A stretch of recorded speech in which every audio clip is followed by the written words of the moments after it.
Media network ಎಂದೆಂದಿಗೂ ನಿಮ್ಮೊಂದಿಗೆ. ಅಲಕ್ಷ್ಮಿ ಅಂತ ಕೂಡ ಇರ್ತಾಳೆ ಅಂತ ನಾವು ಕೇಳಿದೀವಿ. ಹೌದು ಹೌದು. ಏನದು ಅಲಕ್ಷ್ಮಿ ಅಂದ್ರೆ? ಅಮ್ಮನವ್ರು ಏನ್ ಹೇಳಿದ್ದಾರೆ, ಎಲ್ಲಿ ಶಿಸ್ತಿರುತ್ತೆ ಅಲ್ಲಿ ನಾನಿರು, ಎಲ್ಲಿ ಅಶಿಸ್ತಿರುತ್ತೆ ಅಲ್ಲಿ ನನ್ನ ಸಹೋದರಿ ಇರ್ತಾಳೆ ಅಂದ್ರೆ ಅಲಕ್ಷ್ಮಿ. ಅಲಕ್ಷ್ಮಿ ಇರ್ತಾಳೆ. ನೀವು ನಿಂಬೆ ಹಣ್ಣು ಮತ್ತು ಈ ಮೆಣಸಿನಕಾಯಿಯಲ್ಲಿ ಒಟ್ಟಿಗೆ ಇಡ್ತಾರೆ ಫ್ರಿಜ್ ಅಲ್ಲಿ, ಎಲ್ಲರೂ ಮಾಡುವಂತಹ ಬಹು ದೊಡ್ಡ ತಪ್ಪು ಅಲಕ್ಷ್ಮಿಯನ್ನ ಕರೆದಂಗೆ. ಯಾರು ವರಮಹಾಲಕ್ಷ್ಮಿ ವ್ರತವನ್ನ ಸ್ಕಿಪ್ ಮಾಡ್ಕೊಂಡಿದ್ದಾರೆ ಅಥವಾ ಸಂಪತ್ ಶುಕ್ರವಾರದ ಯಾವ ಪೂಜೆಯನ್ನ ಅವರಿಗೆ ಮಾಡ್ಲಿಕ್ಕೆ ಆಗಿರ್ಲಿಕ್ಕಿಲ್ಲ, ಅಂಥವ್ರು ಏನ್ ಮಾಡ್ಬೇಕು ಅಂತಂದ್ರೆ ಈ ಡೇಟ್ ಹಾಕಿ ಮುಂದಿನ ವರ್ಷದಲ್ಲಿ, ಗುರುಗಳೇ ಹೋದ ವರ್ಷದ 4ನೇ ಸಂಪತ್ ಶುಕ್ರವಾರದ ರೆಮಿಡಿ ಹೇಳಿದ್ರಿ, ನನಗೆ ಮಕ್ಕಳಾಗಿದೆ ಅಂತ ಹೇಳಲಿಲ್ಲ ಅಂದ್ರೆ ಕೇಳಿ, ಬೇಕಾದ್ರೆ ನಾನು ಚಾಲೆಂಜ್ ಅಂತ ಸರಳ ರೆಮಿಡಿ.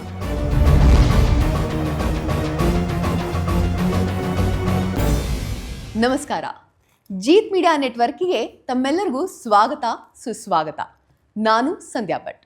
ಶಾಸ್ತ್ರದಲ್ಲಿ ಉಲ್ಲೇಖವಾಗಿರುವಂತಹ ಸಂಪತ್ ಶುಕ್ರವಾರದ ಕೊನೆಯ ಶುಕ್ರವಾರದ ಹತ್ತಿರದಲ್ಲಿ ನಾವಿದ್ದೀವಿ, ಅಂದರೆ ಅಂಚಿನಲ್ಲಿ ನಾವಿದ್ದೀವಿ. ಹಾಗಾದರೆ ಈ ಒಂದು ವಾರವನ್ನು ನಾವು ಹೇಗೆ ಉಪಯೋಗ ಮಾಡಿಸ್ಕೋಬೇಕು, ಯಾವೆಲ್ಲ ಪೂಜಾ ಕೈಂಕರ್ಯಗಳನ್ನು ನಾವು ಮಾಡಬೇಕು, ಇದನ್ನು ತಿಳ್ಕೊಳ್ಳೋದಕ್ಕೆ ಬಾಕಿ ಇದೆ. ಇದನ್ನೆಲ್ಲವನ್ನ ನಿಮಗೆ ತಿಳಿಸ್ಕೊಡೋದಕ್ಕೆ ಇವತ್ತು ಎಂದಿನಂತೆ ನಮ್ಮ ಜೊತೆ ಇದ್ದಾರೆ ಸುಧೀಂದ್ರ ದೇಶಪಾಂಡೆ ಗುರುಜಿಯವರು. ಗುರುಗಳೇ, ಕಾರ್ಯಕ್ರಮಕ್ಕೆ ತಮಗೆ ಸ್ವಾಗತ. ಓಂ ನಮೋ ಭಗವತೆ ವಾಸುದೇವಾಯ. ಸರ್ವಮಂಗಳ ಮಾಂಗಲ್ಯೆ ಶಿವೆ ಸರ್ವಾರ್ಥ ಸಾಧಕೆ ಶರಣ್ಯೆ ತ್ರಯಂಬಕೆ ಗೌರಿ ನಾರಾಯಣೇ ನಮೋಸ್ತುತೆ. ಓಂ ಶ್ರೀ ಮಹಾಲಕ್ಷ್ಮಿಯೇ ನಮಃ. ಗುರುಗಳೇ, ಕಳೆದ 3 ವಾರ ನಾವು ಕಾರ್ಯಕ್ರಮ ನಡೆಸ್ತಾನೆ ಬಂದಿದ್ದೀವಿ.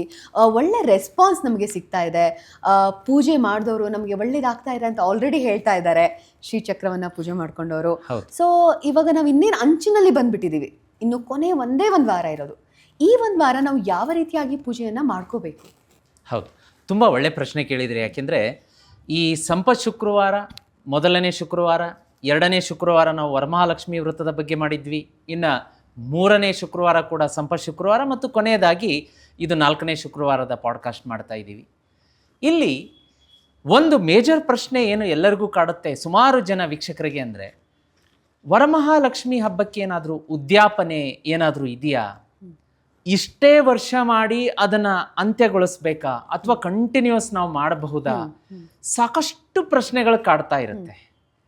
ಬರೀ ನಾವು ವರಮಹಾಲಕ್ಷ್ಮಿ ಹಬ್ಬದ ಆರಂಭ, ಅದರ ಪೌರಾಣಿಕ ಹಿನ್ನೆಲೆ, ಏನು ಮಾಡಬೇಕು ಏನು ಮಾಡಬಾರ್ದು, ಜನರಲ್ ಆಗಿ ಮತ್ತು ತುಂಬ ಇಂಪಾರ್ಟೆಂಟ್ ಇನ್ ಡೆಪ್ತ್ ಅನಲೈಸೇಷನ್ ಎಲ್ಲ ಮಾಡ್ತಾ ಬಂದ್ವಿ. ಅದರ ಜೊತೆಗೆ ಈ ಉದ್ಯಾಪನೆಯ ಮಾಹಿತಿ ಕೊಡಲಿಲ್ಲ ಅಂತಂದರೆ ಇದು ಅಪೂರ್ಣ ಆಗತ್ತೆ. ಹಾಗಾಗಿ ನಾವು ಇದನ್ನು ಡಿಸ್ಕಸ್ ಮಾಡೋದು ಬಹಳ ಸೂಕ್ತ. ಓಕೆ ಗುರುಜಿ, ಈಗ ನೀವು ಹೇಳಿದಾಗೆ ನಾವು ಸ್ಟಾರ್ಟ್ ಮಾಡಿಬಿಡ್ತೀವಿ, ಅದನ್ನು ಎಂಡ್ ಹೆಂಗೆ ಮಾಡಬೇಕು ಅನ್ನೋದು ತುಂಬ ಇಂಪಾರ್ಟೆಂಟ್. ಸೊ ಇವಾಗ ಇಷ್ಟೇ ವರ್ಷ ಮಾಡ್ಕೊಂಡು ಹೋಗಬೇಕು ಅನ್ನೋದೇನಾದರೂ ಇದೆಯಾ? ಇದರಲ್ಲಿ ಏನಾಗುತ್ತೆ ನೋಡಿ, ಇವಾಗ ನಾವು ಹಿಂದೂ ಸನಾತನ ಧರ್ಮ ಸಂಸ್ಕೃತಿ ಸಂಪ್ರದಾಯದಲ್ಲಿ ಏನೇ ಪ್ರಾಬ್ಲಮ್ ಬಂದರೂ, ಏನೇ ತೊಂದರೆ ಬಂದರೂ ಫಸ್ಟ್ ಏನಂತಾರೆ ಹೇಳಿ? ಹರಕೆ, ಮುಡುಪು, ₹1 ನಾಣ್ಯ ತಗೊಳ್ಳಿ, ಈ ದೇವರ ಹೆಸರಲ್ಲಿ ದೇವ್ರ ಮನೆಯಲ್ಲಿ ಹರಕೆ ಮುಡುಪಿಡಿ ಅಂತ. ಹರಕೆ ಮಾಡ್ಕೊಂಡ್ಬಿಟ್ರೆ ಒಂಥರ ನೆಮ್ಮದಿ, ಕಾಪಾಡ್ತಾರೆ. ಹಾಗೆ ಈ ವರಮಹಾಲಕ್ಷ್ಮಿ ಹಬ್ಬಕ್ಕೆ ನಾನು 2ನೇ ವರಮಹಾಲಕ್ಷ್ಮಿ ಹಬ್ಬದ ಸಂದರ್ಭದಲ್ಲಿ ಹೇಳಿದ್ದೆ, ಅಮ್ಮನವರು ಏನು ಹೇಳ್ತಾರೆ ಅಂತಂದರೆ, ಹುಣ್ಣಿಮೆ, ಶ್ರಾವಣ ಹುಣ್ಣಿಮೆಗೂ ಮುನ್ನ ಶುಕ್ರವಾರಗಳಂದು ವರಮಹಾಲಕ್ಷ್ಮಿ ಹಬ್ಬವನ್ನು ಮಾಡಿ ಅಂತ ಹೇಳಿ. ಈ ಉದ್ಯಾಪನೆ ಇಷ್ಟೇ ವಾರಕ್ಕೆ ಎಂಡ್ ಮಾಡಬೇಕಂತ ಮಾಡ್ಕೊಂಡಿರೋದು ನಾವು ಮಾನವರು. ಓಕೆ, ಶಾಸ್ತ್ರಬದ್ಧವಾಗಿ ಅಥವಾ ಅಮ್ಮನವರು ಹೇಳಿರುವ ಯಾವ ಉಲ್ಲೇಖಗಳು ಎಲ್ಲೂ ನಿಮಗೆ ಸಿಗಲ್ಲ. ಅದರ ಅರ್ಥ ಏನು ಅಂತಂದ್ರೆ, ನೀವು ವರಮಹಾಲಕ್ಷ್ಮಿ ಒಂದು ನಾವು ಅರ್ಥ ಏನು ಮಾಡ್ಕೋಬೇಕು, 1 ವರ್ಷ ಮಾಡಿದ್ವಿ, 1 ವರ್ಷ ನಿಲ್ಸಿದ್ವಿ, ಆ ಥರದ ಅಪಾರ್ಥಗಳನ್ನು ಬಿಟ್ಟು ನೀವು ಕಂಟಿನ್ಯೂಸ್ ಆಗಿ ಮಾಡ್ಕೊಂಡು ಮಾಡ್ಕೊಂಡು ಹೋಗಿ, ಅಥವಾ ಇಷ್ಟೇ ವರ್ಷ ಮಾಡ್ಕೊಂಡು ನಿಲ್ಲಿಸ್ಬೇಕು ಅನ್ನೋಂಥ ಯಾವ ಕಂಡೀಷನ್ಸ್ಗಳು ಇಲ್ಲ. ಅದನ್ನ ಮೀರಿ ಕೆಲವೊಬ್ರು ಏನ್ ಮಾಡ್ತಾರೆ ಅಂತಂದ್ರೆ, ಕೆಲವೊಬ್ರಿಗೆ ಕೆಲಸಗಳಾಗ್ತಾ ಇರೋದಿಲ್ಲ, ಎಲ್ಲ ಕೆಲಸ ಒಂದು ಅರ್ಧಕ್ಕೆ ನಿಲ್ತಾ ಇರುತ್ತೆ. ಪಾಪ ಮನೆಯಲ್ಲಿ ಮಕ್ಕಳು ಮದುವೆ ವಯಸ್ಸಿಗೆ ಬಂದಿರ್ತಾರೆ, ಅವ್ರಿಗೆ ಗಂಡು ಹೆಣ್ಣು ನೋಡ್ತಾ ಇರ್ತಾರೆ, ತುಂಬಾ ಕಷ್ಟಪಟ್ಟರು ಮದುವೆ ಸೆಟ್ ಆಗ್ತಾ ಇರೋದಿಲ್ಲ, ಅಥವಾ ಬಾಡಿಗೆ ಮನೆಯಲ್ಲೇ ಇದ್ದೀವಿ, ನಮಗೊಂದು ಸ್ವಂತ ಮನೆಗೆ ಹೋಗೋ ಭಾಗ್ಯ ಇಲ್ಲ, ಈ ತರದ್ದು ಏನೇ ಅಡೆತಡೆಗಳಿದ್ರು ಸಂಕಲ್ಪ ಮಾಡ್ಕೊಂಡ್ಬಿಡ್ತಾರೆ. ಏನಂತ, ನಾನು 3 ವರ್ಷ ವರಮಹಾಲಕ್ಷ್ಮಿ ವ್ರತ ಮಾಡ್ತೀನಿ, ನನಗೆ ಈ ಕೆಲಸ ಕೈಗೂಡ್ಲಿ, ನಾನು 5 ವರ್ಷ ಈ ವ್ರತ ಮಾಡ್ತೀನಿ, ನನಗೆ ಸಂತಾನ ಭಾಗ್ಯ ಆಗ್ಲಿ, ನನಗೆ 3 ವರ್ಷ ಮಾಡ್ತೀನಿ, ನನಗೆ ಒಳ್ಳೆ ಕೆಲಸ ಸಿಗ್ಲಿ. ಈ ರೀತಿಯ ಹರಕೆ ಕಟ್ಕೊಂಡಾಗ ನೀವು ಎಷ್ಟು ವರ್ಷದ ವರಮಹಾಲಕ್ಷ್ಮಿ ವ್ರತ ಮಾಡ್ತೀನಿ ಅಂತ ಹರಕೆ ಮಾಡ್ಕೊಂಡಿರ್ತೀರಿ ಅಲ್ಲಿ ಉದ್ಯಾಪನೆಯನ್ನ ಮಾಡ್ಕೋಬೇಕಾಗುತ್ತೆ. ಓಕೆ, ಅದಕ್ಕೆ ಉದ್ಯಾಪನೆ ಇದೆ. ಉದ್ಯಾಪನೆ ಮಾಡ್ಕೋಬೇಕು. ಅದು ಮುಗಿದು ಮತ್ತೆ ನೆಕ್ಸ್ಟ್ ಇಯರ್ ಕಂಟಿನ್ಯೂ ಮಾಡಬೇಕು. ಓಕೆ, ಅಲ್ಲೇ ನಿಲ್ಸಂಗಿಲ್ಲ. ಹಾ, ದೇವ್ರ ಪೂಜೆ ಯಾಕೆ ನನ್ನ ಒಂದು ಕಾರ್ಯಕ್ಕೋಸ್ಕರ ನಾ ಕೇಳ್ಕೊಂಡಿದ್ದಂತ ಅದಕ್ಕೆ ಮಾತ್ರ ಅದಕ್ಕೆ ಸೀಮಿತ ಆಗುತ್ತೆ. ಮತ್ತೆ ಕಂಟಿನ್ಯೂ ಮಾಡ್ಲಿ ಮಾಡಕ್ ಆಗದಿದ್ರು ಓಕೆನಾ? ನೋಡಿ ಏನಾಗುತ್ತೆ ಅಂತಂದ್ರೆ ಇಲ್ಲಿ ಆ ಒಂದು ಪಾಸಿಟಿವ್ ವೈಬ್ರೇಷನ್ ಇರುತ್ತಲ್ಲ ವರಮಹಾಲಕ್ಷ್ಮಿ ಪೂಜೆದು, ಅವ್ರು ಬೇಡ ಅಂದ್ರೂ ನೆಕ್ಸ್ಟ್ ಇಯರ್ ಅವರೇ ಮಾಡ್ಕೊಂಡು ಹೋಗ್ತಾರೆ. ಅಷ್ಟು ವೈಬ್ರೇಷನ್ ಇರುತ್ತೆ ಅದಕ್ಕೆ ವೃತ್ತಕ್ಕೆ ಪೂಜೆಗೆ. ಆ ಒಂದು ಆ ದೈವತ್ವ, ಆ ಡಿವಿನಿಟಿ, ಆ ಒಂದು ಪಾಸಿಟಿವ್ ಎನರ್ಜಿ ಹೆಂಗಿರುತ್ತೆ ಅಂತಂದ್ರೆ ಅದ್ರದ್ದು ಆ ಫೀಲ್ ಅವ್ರಿಗೆ ಮಾಡಿದವ್ರಿಗೆ ಅದು ಖಂಡಿತ. ಈಗ ಒಂದು ಸಣ್ಣ ಎಕ್ಸಾಂಪಲ್ ಕೊಡ್ತೀನಿ ನಿಮಗೆ. ಒಬ್ಬ ಯಾರೋ ವಯೋವೃದ್ಧದ ಹಾದಿಯಲ್ಲಿ ಹೋಗ್ತಾ ಇರ್ತಾರಂತೆ.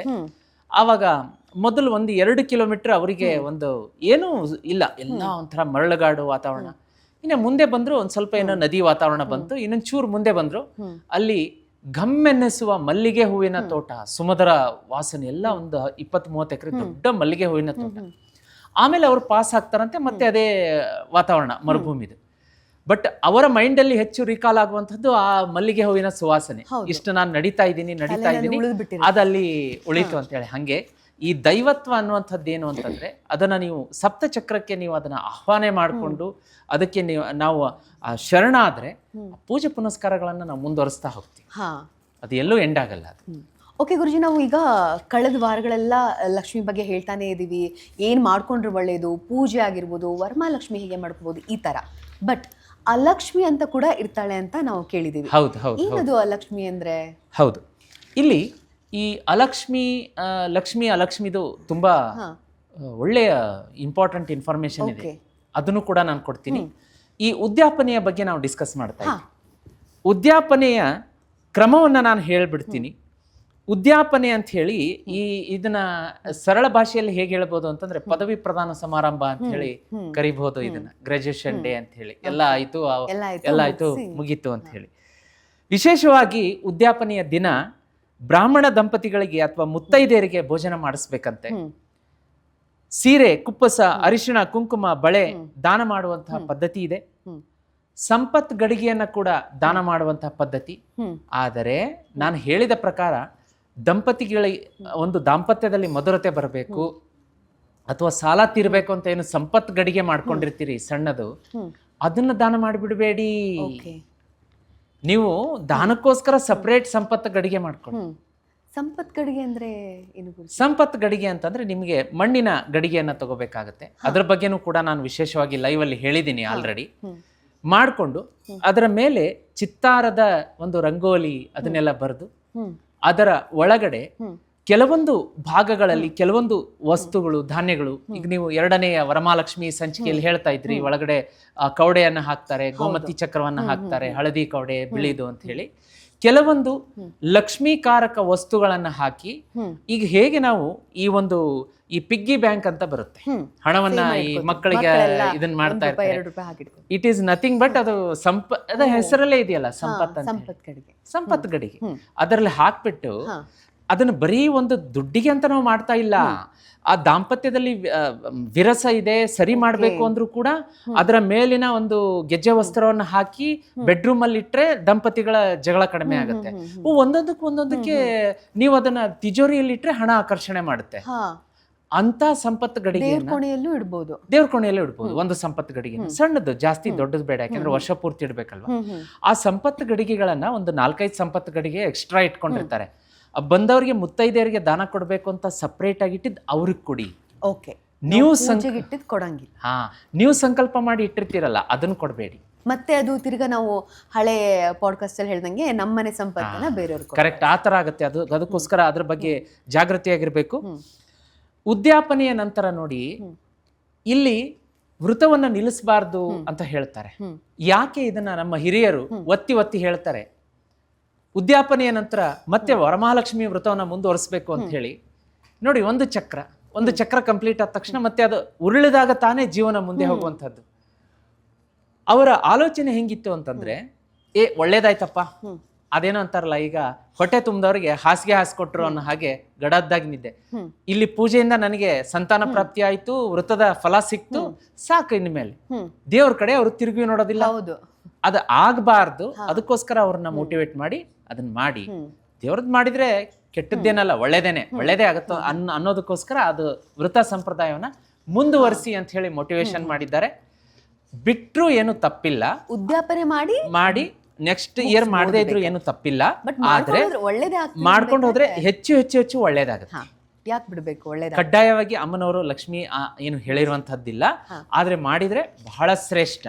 ಈಗ ಲಕ್ಷ್ಮಿ ಅಲಕ್ಷ್ಮಿ ಅಂತ ನಾವು ಮಾತಾಡ್ತೀವಿ ನೋಡಿ. ಮಹಾಲಕ್ಷ್ಮಿ ಯಾವಾಗ್ಲೂ ಕೂಡ ಶಿಸ್ತನ್ನ ಬಯಸುವಂಥದ್ದು. ಅಮ್ಮನವ್ರು ಏನ್ ಹೇಳಿದ್ದಾರೆ, ಎಲ್ಲಿ ಶಿಸ್ತಿರುತ್ತೆ ಅಲ್ಲಿ ನಾನು ಇರ್ತೀನಿ, ಎಲ್ಲಿ ಅಶಿಸ್ತಿರುತ್ತೆ ಅಲ್ಲಿ ನನ್ನ ಸಹೋದರಿ ಇರ್ತಾಳೆ, ಅಂದ್ರೆ ಅಲಕ್ಷ್ಮಿ ಇರ್ತಾಳೆ. ಅಂದ್ರೆ ಲಕ್ಷ್ಮಿ ಸಹೋದರಿ ಅಲಕ್ಷ್ಮಿ. ಹೌದು, ಅದು ದೊಡ್ಡ ಪುರಾಣ ಪುಣ್ಯಕತೆ, ದೊಡ್ಡ ಇತಿಹಾಸ ಇದೆ. ಅದಕ್ಕೆ ಇನ್ನೊಂದು ಪಾಡ್ಕಾಸ್ಟ್ ಮಾಡೋಣ ಅಲಕ್ಷ್ಮಿ ಬಗ್ಗೆ. ಇನ್ನೊಂದು ಹೇಳ್ತೀನಿ ಅಲಕ್ಷ್ಮಿದು. ನಿಮಗೆ ಒಂದು ಸಂಗತಿಯನ್ನ ನೀವು ಅಬ್ಸರ್ವ್ ಮಾಡಿರ್ಬೋದು, ಈ ಅಂಗಡಿ ಮುಂಗಟ್ಟು ಎಲ್ಲ ಕೆಲವೊಂದು ಕಮರ್ಷಿಯಲ್ ಪ್ಲೇಸಸ್ ಅಲ್ಲೆಲ್ಲ ಅಂಗಡಿ ಮೇಲೆ, ಶಾಪ್ ಮೇಲೆ ಈ ನಿಂಬೆಹಣ್ಣು ಮೆಣಸಿನಕಾಯಿ ಕಟ್ಟಿರ್ತಾರೆ. ಯಾಕಿರ್ಬೋದು ನಿಮ್ಮ ಪ್ರಕಾರ? ದೃಷ್ಟಿ ಆಗ್ಬಾರ್ದು ಅಂತ, ಕೆಟ್ಟ ಶಕ್ತಿ ನಾವು ಬರಬಾರ್ದು ಅಂತ ಅನ್ಕೊಂಡಿದ್ದೀನಿ ನೀವು. ಓಕೆ, ಇದು ಯಾಕೆ ನಾನು ಇದನ್ನ ಪ್ರಶ್ನೆ ನಮ್ಮ ವೀಕ್ಷಕರ ಮನಸ್ಸಲ್ಲಿ ಇನ್ಕ್ಲೂಡಿಂಗ್ ನಾನು ಪ್ರೊವೋಕ್ ಮಾಡ್ತಾ ಇದ್ದೀನಿ ಅಂದ್ರೆ, ಅದರ ಆಚರಣೆ ಏನೋ ಇಲ್ಲ, ನಿಂಬೆಹಣ್ಣು ಮೆಣಸಿನ ಹಣ್ಣು ಕಟ್ಬಿಟ್ರಿ, ಅದ್ರ ಹಿಂದಿನ ರಹಸ್ಯ ಗೊತ್ತಾ? ತಿಳ್ಕೊಳ್ಬೇಕು. ತಿಳ್ಕೊಂಡಾಗ ಲಕ್ಷ್ಮಿ ಯಾರು ಅಲಕ್ಷ್ಮಿ ಯಾರು ಎಲ್ಲ ಗೊತ್ತಾಗುತ್ತೆ, ತಿಳುವಳಿಕೆ ಬರುತ್ತೆ. ನಿಂಬೆ ಹಣ್ಣು ಮತ್ತು ಮೆಣಸಿನಕಾಯಿ, ಹಸಿ ಮೆಣಸಿನಕಾಯಿ ಕಟ್ಟೋದ್ರ ಉದ್ದೇಶ ಏನು ಅಂತಂದ್ರೆ, ಅಲಕ್ಷ್ಮಿ, ದರಿದ್ರ ಲಕ್ಷ್ಮಿ ಅಂತ ಹೇಳ್ತೀವಿ, ಅಲಕ್ಷ್ಮಿ ಆ ಮನೆ ಅಥವಾ ಅಂಗಡಿಯ ಮುಂಭಾಗಕ್ಕೆ ಬಂದು ಇನ್ನೇನು ಒಳಗಡೆ ಕಾಲಿಡ್ತಾಳೆ, ಆವಾಗ ಮೆಣಸಿನ ಹಣ್ಣು ಮತ್ತು ನಿಂಬೆ ಹಣ್ಣನ್ನ ನೋಡ್ತಾಳಂತೆ. ನೋಡ್ಬಿಟ್ಟು ಅದನ್ನ ತಿಂತಾಳೆ. ಅವಳಿಗೆ ಹುಳಿ ಮತ್ತು ಖಾರ ಅಂದ್ರೆ ಪ್ರಿಯ. ಆ ತಿಂದ್ಬಿಟ್ಟು ಆಹಾ ನನಗೆ ಇವತ್ತು ಸಂತೃಪ್ತಿಯಾದಂತಹ ಭೋಜನ ಆಯ್ತು ಅಂತ ಹೇಳಿ ವಾಪಸ್ ಹೊರಡುವಂತಹದ್ದು. ಮನೆಗೆ ಬರಲ್ಲ. ಆ ಕಾರಣ ನಮಗೆಲ್ಲ ಗೊತ್ತಿರಲ್ಲ, ಸುಮ್ಮನೆ ಎಲ್ಲರೂ ಮಾಡಿದ್ರೆ ನಾವು ಕಟ್ಕೊಳ್ತಾ ಇರ್ತೀವಿ. ಅದಕ್ಕೆ ಇದನ್ನ ಅಂಗಡಿಯಲ್ಲಿ ಮಾಡ್ತಾರೆ, ಅದು ಓಕೆ. ಮನೆಗೂ ಕಟ್ಬೋದು. ಮನೆಯಲ್ಲಿ ಕಟ್ಟೋ ಅವಶ್ಯಕತೆ ಇಲ್ಲ. ನೀವು ನಿಂಬೆ ಹಣ್ಣು ಮತ್ತು ಈ ಮೆಣಸಿನಕಾಯಿಯಲ್ಲಿ ಒಟ್ಟಿಗೆ ಇಡ್ತಾರೆ ಫ್ರಿಜ್ ಅಲ್ಲಿ. ಎಲ್ಲರೂ ಮಾಡುವಂತಹ ಬಹು ದೊಡ್ಡ ತಪ್ಪದು. ಅಲಕ್ಷ್ಮಿಯನ್ನ ಕರೆದಂಗೆ ನಿಂಬೆಹಣ್ಣು ಸಪ್ರೇಟ್ ಇಡಿ, ಇಲ್ಲ ಮೆಣಸಿನಕಾಯಿ ಸಪ್ರೇಟ್ ಇಡಿ. ಎರಡು ಸಪ್ರೇಟ್ ಇಟ್ರೆ ಸಾಕು, ಅಲ್ಲಿ ಆ ಮನೆಗೆ ಬರೋದೇ ಇಲ್ಲ. ಸಾಮಾನ್ಯವಾಗಿ ನಾವು ಚೌಕಟ್ಟು, ಹೊಸ್ತಿಲು ಅಂದ್ರೆ ಅದೆರಡು ಒಟ್ಟಿಗಿಟ್ರೆ ಅಲಕ್ಷ್ಮಿ ತಿನ್ನಕ್ ಬಂದ್ಬಿಡ್ತಾಳೆ. ಅಟ್ರಾಕ್ಷನ್. ಅವರು ಹೊರಗಡೆ ಕಳ್ಸಿದ್ರು, ಬಟ್ ಇವ್ ನೀವು ಮನೆ ಒಳಗಡೆ ಇಟ್ಟು ಬನ್ನಿ ಅಂತಿರಲ್ಲ. ಸೊ ಹಂಗಾಗಿ ಅದು ಬೇಡ ಅಂತ ಹೇಳಿ ದೂರ ಇಡ್ಬೇಕಾಗತ್ತೆ. ಇನ್ನ ಹೊಸ್ತಿಲಿಗೆ ಜಯ ವಿಜಯ ಅಂತ ಹೇಳಿ ಬರೆಯುವಂತಹ ಕ್ರಮವನ್ನ ನಾನು ಹೇಳ್ಕೊಟ್ಟಿರ್ತೀನಿ. ಆ ಜಯ ವಿಜಯ ಅನ್ನೋ ಕ್ರಮ ಬರೆಯೋದ್ರಿಂದ ಅಲಕ್ಷ್ಮಿ ಹೊಸ್ತಿಲಿಂದ ಹೊರಗಡೆನೆ ಹೋಗ್ತಾಳಂತೆ. ಜಯ ವಿಜಯ ಯಾರು? ಶ್ರೀಮನ್ನಾರಾಯಣರ ದ್ವಾರಪಾಲಕರು. ಶ್ರೀಮನ್ನಾರಾಯಣರ ದ್ವಾರಪಾಲಕರಲ್ಲಿ ನಿಂತಾಗ ನಾರಾಯಣ ಲಕ್ಷ್ಮಿ ಹಾಗೆ ಅಲಕ್ಷ್ಮಿ ಹಂಗೆ ಹೊರಗೆ ದಾರಿ ಇಲ್ಲ. ಸೊ ಹಾಗಾಗಿ ಮನೆಯಲ್ಲಿ ಶಿಸ್ತನ್ನ ಕಾಪಾಡಬೇಕು, ಸ್ವಚ್ಛತೆ ಇರಬೇಕು, ಶುಚಿತ್ವ ಇರಬೇಕು. ಲಕ್ಷ್ಮಿ ನಿಮ್ಮ ಮನೆಯಲ್ಲಿ ಸ್ಥಿರವಾಗಿರ್ಬೇಕು ಅಂದ್ರೆ ಸ್ವಚ್ಛತೆಯನ್ನ ಕಾಪಾಡಬೇಕು. ಬರೀ ಮನೆ ಸ್ವಚ್ಛ ಮಾಡಿದ್ರೆ ಅಷ್ಟೇ ಅಲ್ಲ, ನಾವು ಕೂಡ ಪ್ರತಿದಿನ ಸ್ನಾನ, ಪೂಜೆ, ಅಪಿಯರೆನ್ಸ್, ಇದು ಶುಕ್ರನಿಗೂ ಕೂಡ ಸಂಬಂಧಪಟ್ಟದ್ದು. ಮುಂದೆ ಅದ್ರ ಬಗ್ಗೆ ಡಿಸ್ಕಸ್ ಮಾಡೋಣ. ನಾವ್ ಎಷ್ಟು ಕೊಳೆಯಾಗಿರ್ತೀವಿ, ಎಷ್ಟು ನಮ್ಮ ಫಿಸಿಕಲ್ ಅಪಿಯರೆನ್ಸ್, ಕೊಳಕಾದ ಬಟ್ಟೆ ಹಾಕೋತೀವಿ, ಆ ಲಕ್ಷ್ಮಿ ಅಟ್ರಾಕ್ಟ್. ಎಷ್ಟು ಶುಚಿಯಾಗಿರ್ತೀವಿ, ಆ ಲಕ್ಷ್ಮಿ ದೂರ. ಗುರುಜಿ, ನೀವು ಈಗ ಶುಕ್ರನ ಮಾತು ಹೇಳ್ತಾ ಇದ್ರಿ. ದೈತ್ಯಗುರು ಶುಕ್ರಾಚಾರ್ಯರಿಗೂ ನಾವೀಗ ಲಕ್ಷ್ಮೀದೇ ಎಲ್ಲ ಮಾಡ್ಕೊಂಡ್ ಬರೋದ್ರಿಂದ ಲಕ್ಷ್ಮಿಗೂ ಏನಾದ್ರು ಸಂಬಂಧ ಇದೆಯಾ ಅಂತ? ಹೌದು ನೋಡಿ, ಇಲ್ಲಿ ನಾವು ಹಲವಾರು ಪಾಡ್ಕಾಸ್ಟ್ಗಳಲ್ಲಿ ಲೈವ್ ಅಲ್ಲಿ ಹೇಳ್ತಾ ಇರ್ತೀವಿ, ಶುಕ್ರ ಆಕ್ಟಿವೇಟ್ ಮಾಡ್ಕೊಳ್ಳಿ ಲಕ್ಷ್ಮಿ ಕೃಪೆ ಆಗತ್ತೆ, ಶುಕ್ರ ಆಕ್ಟಿವೇಟ್ ಮಾಡ್ಕೊಳ್ಳಿ ಲಕ್ಷ್ಮಿ ಕೃಪೆ ಆಗತ್ತೆ ಅಂತ ಹೇಳಿ. ಶುಕ್ರನನ್ನ ದೈತ್ಯ ಗುರು ಅಂತ ಹೇಳ್ತೀವಿ. ಆ ಶುಕ್ರನಿಗೆ ನೋಡಿ, ಪುನರುಜ್ಜೀವನ ಮಂತ್ರ ಅಂದ್ರೆ ಮೃತ ಸಂಜೀವಿನಿ ವಿದ್ಯೆ ಗೊತ್ತಿತ್ತಂತೆ. ಅಂದ್ರೆ ಸತ್ತವರನ್ನು ಕೂಡ ಬದುಕಿಸಬಲ್ಲಂತಹದ್ದು. ದೈತ್ಯಗುರು ಶುಕ್ರಾಚಾರ್ಯ ಒಕ್ಕಣ್ಣ ಅಂತ ಹೇಳ್ತಾರೆ, ಒಂದೇ ಕಣ್ಣು. ಆ ಶುಕ್ರ ಮಹಾಲಕ್ಷ್ಮಿಗೆ ಒಂದು ರೀತಿಯ ಭಯ ಪಡುವಂಥದ್ದು. ಈಗ ಹೇಗೆ ರಾಹುವನ್ನ ಕಂಟ್ರೋಲ್ ಮಾಡುವಂತ ದೇವತೆ ಯಾರು? ದುರ್ಗಾಮಾತೆ. ದುರ್ಗಾಮಾತೆ ಓಂ ಹ್ರೀಂ ದುಂ ದುರ್ಗಾಯೈ ನಮಃ ನಮಃ ಅಂದ್ರೆ ಇತ್ಯಾದಿಯಾಗಿ ರಾಹು ದುರ್ಗಾ ಸೂರ್ಯ. ಮಂತ್ರಗಳನ್ನ ಹೇಳಿದಾಗ ರಾಹು ಮಾರು ದೂರ ಓಕೆ ಇದೊಂದು ಬರೋದೇ ಇಲ್ಲ. ಹೊಸ ವಿಚಾರ. ಬರೋದೇ ರಾಹು ಇಲ್ಲ. ಕಾಟ ಇರೋರ್ಗೆ. ಬರೋದೇ ಇಲ್ಲ.